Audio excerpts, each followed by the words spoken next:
မင်္ဂလာပါအခုဖတ်ပြပေးနေတဲ့စာအုပ်လေးကတော့ Beyond Paradise ရဲ့ကဲတွန်းဖြစ်ပါတယ်အပိုင်း7ຫນွေဦးမန္တလေးမြို့အကြောင်းတွေးစဉ်ຫນွေလာရောင်အတွက်နန်းမြို့တော်တစ်ခုယဉ်ကျေးမှုမြို့တော်တစ်ခုဆိုသည်ကလွဲ၍သူမသိခြင်းကဲအเจ้าမှာမမေသည်မန္တလေးတက္ကသိုလ်ကျောင်းသူတအုပ်ဖြစ်ခဲ့ပြီးဖေနှင့်အเจ้าမပါခင်ကအချစ်ဇလန်အကြောင်းတခုတ်တရပြန်ပြောတတ်သောကြောင့်ဖြစ်သည်ငငယ်ကမူထိုအချစ်ဇလန်၏ဇလိုက်ကျော်မှာဖေဖြစ်သည်ဟုထင်ထားခဲ့တော်လဲဘိုလ်ချုပ်ဈေးသို့ရောက်ဖြစ်တတ်လေသောအခါထိုအထင်မြင်များလွဲမှားကြောင်းသိလာခဲ့ရသည်ထို့ကြောင့်မန္တလေးကိုတော်ရုံနဲ့မလိုက်ချင်ခဲ့သို့တော့အကိုနှင့်သွားရမည်ဆိုရင်ဘာရေးလဲထို့ပြင်စောရနှင့်ချွင်လဲပါမည်ကောင်းကောင်းပင်အဆက်ပါလိုက်အောင်မည်ထိုစိတ်နှင့်ပင်သူသည်မန္တလေးသို့လိုက်ပါရန်သဘောတူခဲ့ခြင်းဖြစ်သည်ချွင်ကအပင်မသိမ့်မခံခြင်းသည့်အပြင်သူမိဘများကလည်းအမြန်လန်းကိုစိတ်မချသဖြင့်လင်းရင်နှင့်သွားရခြင်းဖြစ်ကြောင်းအကိုကရှင်းပြ၏သူကတော့မမှုပါ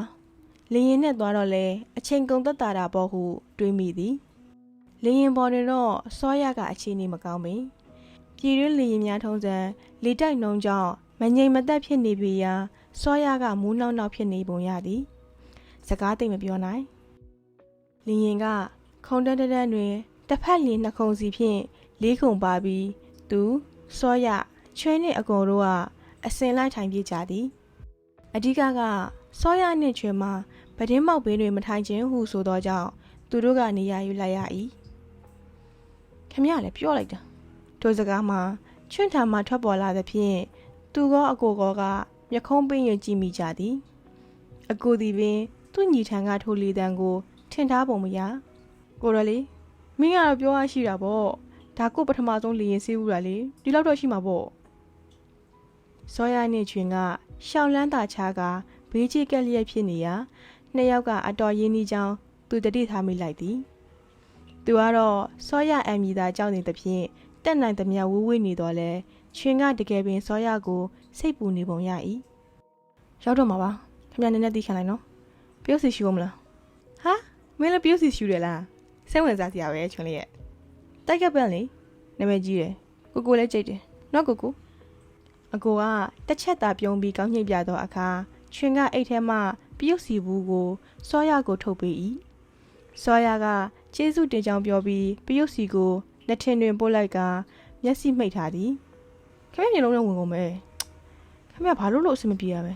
ကိုတ िश ူးပါလားအကိုကချွန့်ကိုတ िश ူးတထုတ်ပေးလိုက်တော့အခါချွင်ကစောရ၏နှထင်စမ်းမှစီးကျလာသောပြုတ်စီများကိုတိုးထီကတုပ်ပေးနေသည်ထိုမြင်ကွင်းမှာຫນွေလက်ရောင်ကိုအနှဲငယ်စိတ်မသက်မသာဖြစ်စေ၏အကိုကတော့ထူထူတွေးပုံမပေါ်ပဲမဂ္ဂဇင်းတစ်စောင်ဖတ်နေသည်ချွင်သည်တေချာပေါက်စောရကိုတာမန်ထက်ပူနေချေပြီဤဒီမှာကောင်းသောကိစ္စတော့မဟုတ်ချွေအိမ်နှင့်မိသားစုအကြောင်းကိုအကိုထံမှသူကအကြမ်းမြင့်သိထားရာထိုခီးလန်းသည်မဖြောင်ပြူနိုင်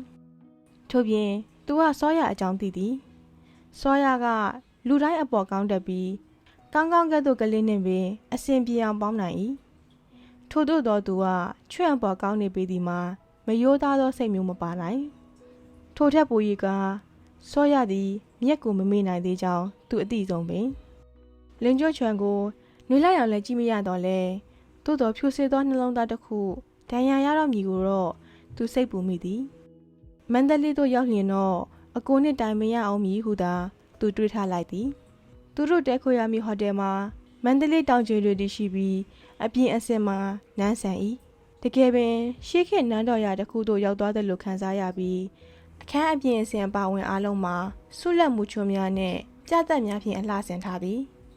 စောရကတော့အမိုးပင်ပြေးသွားပုံရ၏ကိုကြီးဒီလိုဟိုတယ်ဆိုတော်တော်ပေးရမှာနော်သူ့နာတို့တိုးကပ်ပြောလာသည်ကိုအကိုကကြားသွားဟန်ဖြင့်ပြုံးရင်ဈေးသိမ့်မကြည့်ပါဘူးဟုပြန်ဖြေလေ၏နှွေလိုက်အောင်မှာထိုကိစ္စကိုမျှော်မှန်းပြီးသားဖြစ်ရာတိတ်အံ့ဩမနေတော့မန္တလေးခရီးကိုပင်လေကြောင်းနှင့်လာတော့သူတို့နေရမည်နေရသည်ကျယ်လေးပွင့်အဆင့်ထက်တော့မနှိမ့်နိုင်ကြောင်းသူသိထားပြီးပြီဟိုတယ်အခန်းကတော့သဘောတူထားသလိုပင်နှွေလာနှင့်စောရကတခန်းအကိုတို့ညီအကိုကတခန်းဖြစ်သွားလဲထိုနှခမ်းမှာဗီလာတစ်ခုလည်းချိတ်ဆက်ထားသောအခန်းများဖြစ်သည်ဖြင့်ကွာခြားမှုမရှိပင်သို့တော့ထ ထိုထဲသောနေရန်များကြောင့်တကားမဖွင့်သလိုလုံလုံလောက်လောက် privacy ရသည်စောရကဣဆက်နေသောအိယာထက်တွင်လှဲလိုက်ပြီးလူလိမ့်နေသည်ကိုရအရမ်းမိုက်တာပဲတထိတ်ရနေထိုင်မှုပုံစံကျွန်တော်တို့တော့မတူးနော်နွေလာသည်အဝတ်အစားတစ်ချက်လဲရင်ဖြင့်အခန်းတွင်သို့ပတ်ကြည့်လိုက်သည်ပြီးတော့မှစာရေးစပွဲတွင်ထိုင်ရင်းအေးဆေးစကားပြောဖို့ပြင်ရတော့၏ဆောရငါပြောတေချာနာထောင်ဟုတ်ကဲ့ကိုကြီးမင်းနဲ့ချော်တာဘာရွေလဲကြာကိုကြီးကမနောက်ပါနဲ့ချွေလေးကကျွန်တော်ညီလေးပေါ့ပြောရရင်သူကကျွန်တော်တူလေးလိုပဲချက်ဖို့လည်းကောင်းပြီတနာဖို့လည်းကောင်းတယ်ဒီသူ့မှာဆရာအဲ့ရစ်ကိုအားလာနေရှာတာ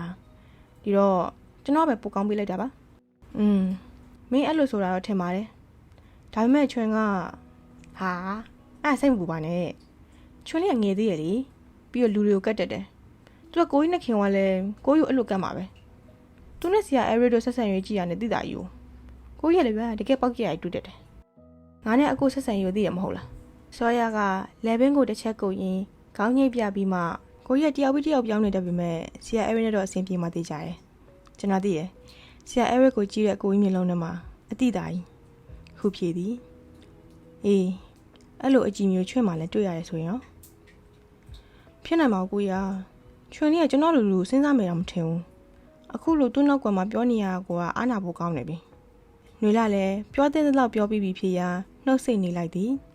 သို့တော့စောရကစကားတခွန်းဆက်ပြောလာ၏ကျွန်တော်ပိုတတိထားပါမယ်ကိုကြီးတတိထားတိုင်းလဲနှလုံးသားများကိုတားဆီး၍မရနိုင်ကြောင်းသူတဖြည်းဖြည်းသိလာခဲ့ရသည်သူတို့ရောက်မဆိုင်ပင်ခဏအနားယူပြီးသည်နှင့်မန္တလေးနန်းတော်ရာသွင်းတို့သွားလဲကြသည်အကူဆွဲထားသောအစီအစဉ်ရဆိုလျင်ကောင်းကောင်းတို့အိမ်ကိုကနောက်တနေ့ညနေမှသွားကြမည်ဖြစ်ပြီးကြံသောအချိန်များကလက်ဘက်စီယာဖြင့်ပြည့်နေသည်နန်းတော်ရာတွင်နှွေလာရောင်နှင့်အကူမှာဘာမှတိတ်ကြည့်စရာပင်မရှိသောနန်းဆောင်များကိုစိတ်ဝင်တစားကြည့်ရှုဖြစ်ကြတော့လဲစောရနှင့်ချွင်ကမူတိတ်ဆိတ်နေ၏ချွင်ကစကားပြောရန်ကြိုးစားတော့လဲစောရကရှောင်ဖယ်နေရာချွင်မှာမကြည်မနှက်ဖြစ်နေပုံရသည်တခြားလက်ပတ်စီယာနေရာများတွင်လည်းထူမခြားနာပင်ညနေပိုင်းတွင်ကုသိုလ်တော်ဖျားသို့ရောက်သောအခါမှစောရကတခွန်းစားနှစ်ခွန်းစားပြော၏ဤဒီမှာလည်းချွင့်ကိုဥတည်ခြင်းမျိုးမဟုတ်ပဲ၃ယောက်လုံးကိုပြောသောစကားများဖြစ်ပေရာအခြေအနေသည်ပိုအေးဒီအေးဆက်ဖြစ်လာသည်ကိုလေးတို့ပန်းလေးဝယ်ပါအောင်ဆူတောင်းပြပါတယ်ပန်းတန်ကလေးများကသူတို့၄ယောက်ကိုတတိထားမိပြီးပြေးလွှားလာရောက်ကြရာသူကညင်းလိုက်တော့လဲအကိုကအပြုံးတပွန်းဖြင့်အားလုံးနှိပါထံမှညီတူမြတူဝယ်လိုက်ပြီးနောက်ဆုံးတွင်တော့အကိုလက်ထဲတွင်ပတ်တပွေ့တစ်ပိုက်ကြီးဖြင့်ကြံခဲ့လေသည်ကိုရဘာဖြစ်လို့ဝယ်လိုက်တာလဲကလေးတွေကအပြစ်ကင်းတယ်လေသူလည်းသူများပတ်စံကိုအလက်ကားလိုချင်တာမှမဟုတ်တာသူလိုအားနဲ့ရလာတဲ့ပတ်စံလေးတွေကြောင့်ခဏဖြစ်ဖြစ်ပြုံးသွားရဆိုရင်တမ်းပါတယ်ကိုတို့အတွက်အပန်းကြည့်တာမှမဟုတ်တာရော့ချွေအောင်ယူမလားစောသူရအောင်သူကခရစ်ယာန်ချွင်ကဝင်ပြောလိုက်တဲ့ဖြင့်ကျန်သူများမှာအနေခက်သွားရသည်ຫນွေလာသည်ပင်စောရနှင့်တည်ကျွင်းလာတော့လဲတောက်လိုက်စားလိုက်ဘော်ဒါများသာဖြစ်ပြီးရာဘာသာတရားအကြောင်းများများဆဆမဆွေးနွေးဖြစ်ချွင်ကဘာသာဘောနှင့်ဝင်ပြောတယ်လည်းမသိတော့လဲစောရမှာမျက်နှာပြတ်သွားရသည်ရပါတယ်ဆရာရဲ့ကျွန်တော်ကဗုဒ္ဓဘာသာမဟုတ်ပေမဲ့လည်းဖះမတန်ရှင်းလို့ပြီးရင်လူနေကြပါ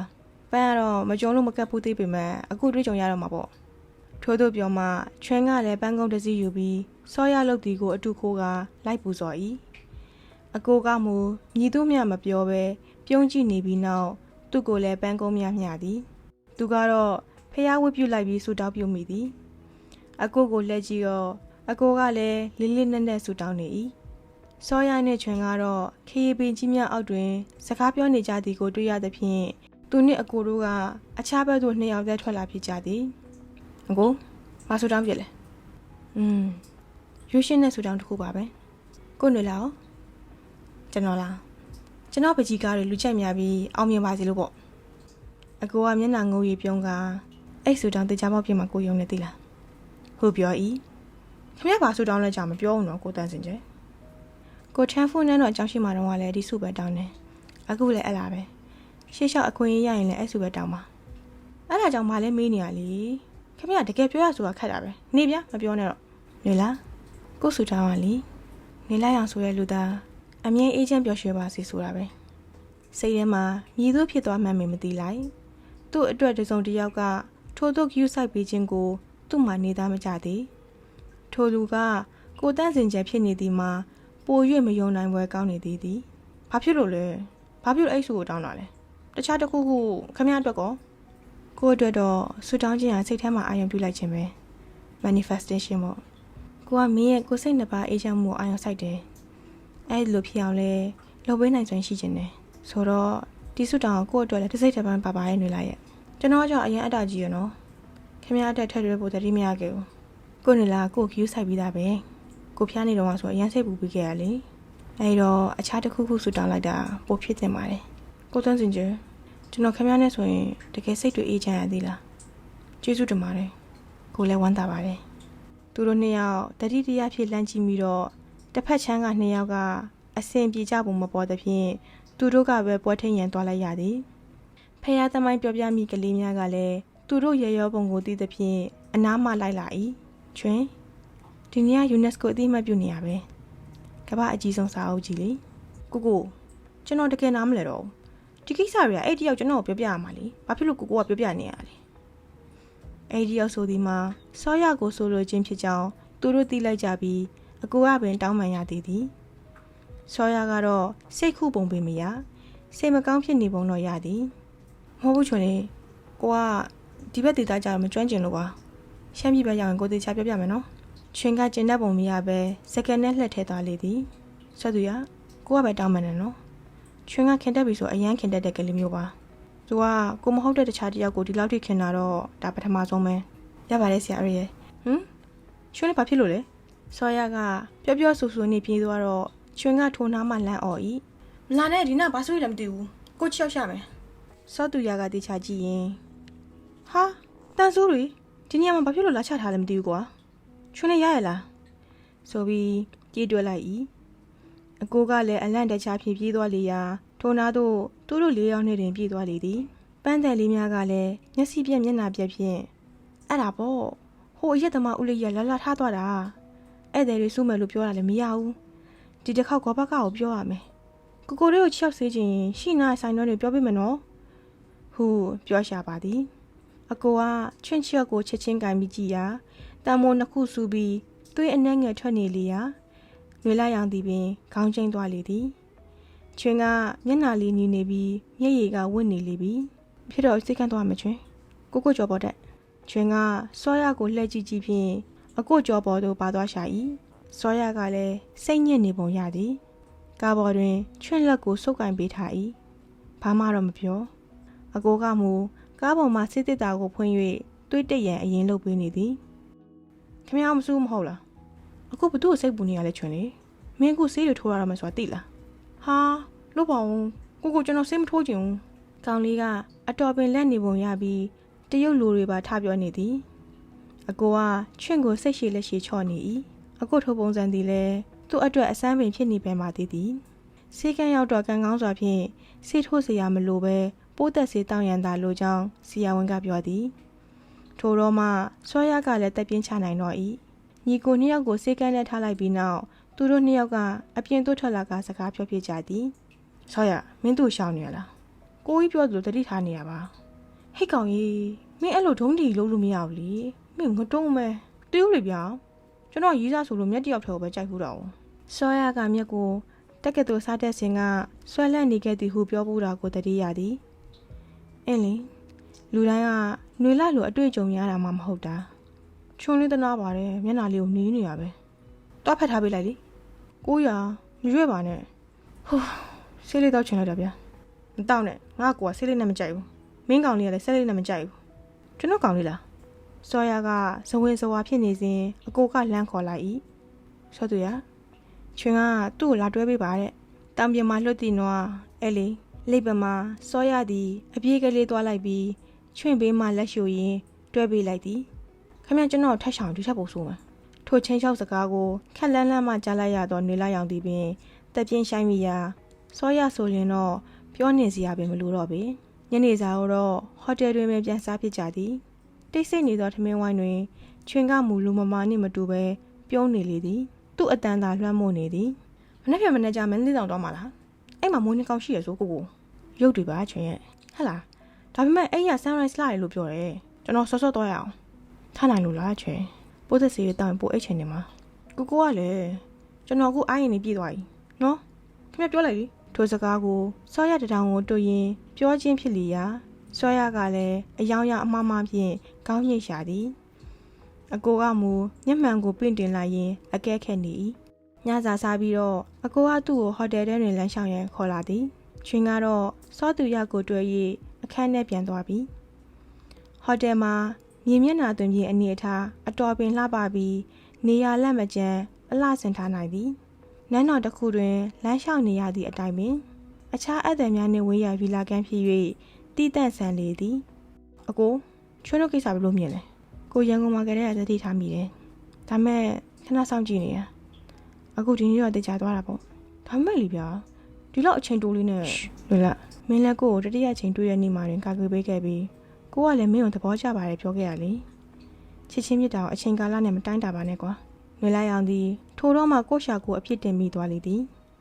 အချိန်ကာလအကြောင်းပြောခွင့်မရှိဆုံးမှာသူဖြစ်လောက်ပြီးအချိန်တိုအတွင်းပြောင်းလဲလွန်းသောသူပတ်သက်ဆက်ဆက်ရေးများအကြောင်းကိုသူမေ့နေခဲ့သည်လေဆောရတို့မိသားစုဘက်ကရိုးအေးပါတယ်ဒါပေမဲ့ချွန်းတို့ဘက်ကတော့အဲကြောင့်စဉ်းစားကြအောင်ကွာပပနဲ့မမကိုကိုမကန့်ကွက်ပေမဲ့လက်ခံခဲ့တာမဟုတ်ဘူးချွန်းတော့တေချာပါတားမြင်ပါပဲဒါပေမဲ့ကိုကချွန်းကိုချစ်ကြည့်စီခြင်းနဲ့သူလက်ဆက်ရှိနေပြတော့မှာပဲအခုထိကိုတက်မျက်နှာပဲကြည့်နေရတယ်ဆိုတာမဟုတ်သေးဘူးဒီတော့သူ့အတွေ့အကြုံရစီခြင်းနဲ့တာဝန်ယူမှုတစ်ခုပေါ့လိုရင်ကိုကကွယ်ပေးမှာပဲမဲ့အခုကကိုလွတ်ထားပေးလိုက်မယ်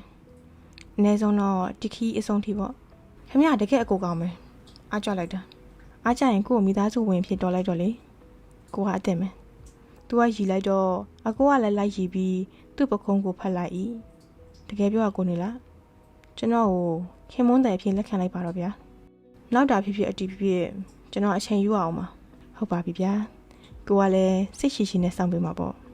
အဖိုးကြီးဖြစ်သွားတဲ့အထိချိန်ယူရောကိုကမင်းထက်နည်းနည်းအသက်ပိုကြီးတော့ပိုအိုးသွားပြီမဲ့လဲစောင့်နေပါကိုမေးပေးတော့မှဒီလိုပဲဆက်ရှိနေရင်စောင့်နေပြီမှာပေါ့ခင်ဗျအမြဲရှိပေးနိုင်မှာမဟုတ်လို့လားအကိုကအလေးနဲ့တွေ့ရင်အဲ့လာတော့မဖြစ်နိုင်ဘူးကိုအလုပ်တာဝန်နေနဲ့သွားလာရတဲ့အချိန်တွေရှိနိုင်တယ်ဒါပေမဲ့ကိုဂတိပေးနိုင်တာတခုကကိုနှလုံးသားမင်းနဲ့ဘယ်တော့မှမဝေးကစေရအောင်ဟိုဆိုလေသည်နှွေလာသည်ခေါင်းညှက်ရင်းနေပင်စိတ်ထဲမှာတွေးမိသည်ကတခုတည်းသာခင်ဗျတနေ့နေ့ကျွန်တော်စိတ်ပြက်လာရင်ကိုတန်းစင်ကျကျွန်တော်ဘယ်လိုလုပ်ရမလဲ